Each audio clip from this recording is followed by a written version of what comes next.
So what does arms control history recommend?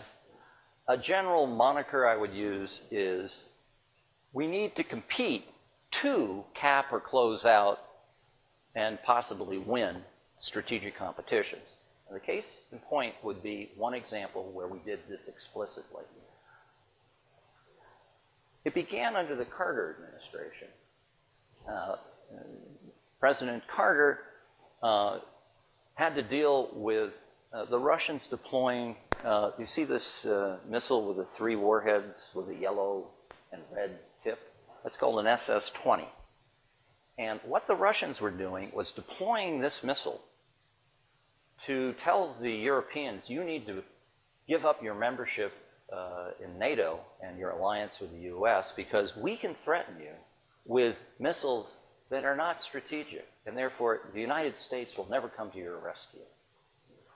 So the response to this was a meeting at NATO at the end of the Carter administration that decided to deploy 2 kinds of systems, the Pershing II missile, which I mentioned, and something called the ground-launched cruise missile. The Soviet military was convinced that we would never follow through, and they had all sorts of propaganda and efforts in NATO countries to oppose the deployment of this. It didn't work. We managed to get these things deployed. NATO supported it enough that it happened. At that point, the Russian military's advice to the political leadership in the Soviet Union lost a heck of a lot of currency.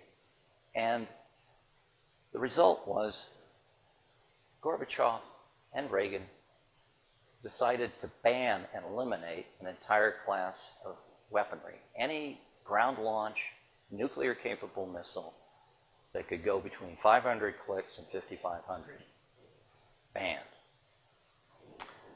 Now, what's interesting is what happened afterwards. I'm not arguing that the INF Treaty precipitated the drop in the number of weapons deployed, but because the United States continued to deploy, and the Russians as well, I might add, and competed in deploying more accurate systems, it became increasingly possible to do military missions without nuclear weapons. And the arms control efforts corresponded to military science because of this competition, and we got down very significantly to numbers that were much lower. And now the numbers are around 1,500 each. I suppose, no, I guess this is right, excuse me, 3,000 for both deployed. So this is an example, a textbook example, I might add, of how you compete to close out a competition. And you use diplomacy hand in glove with military policy.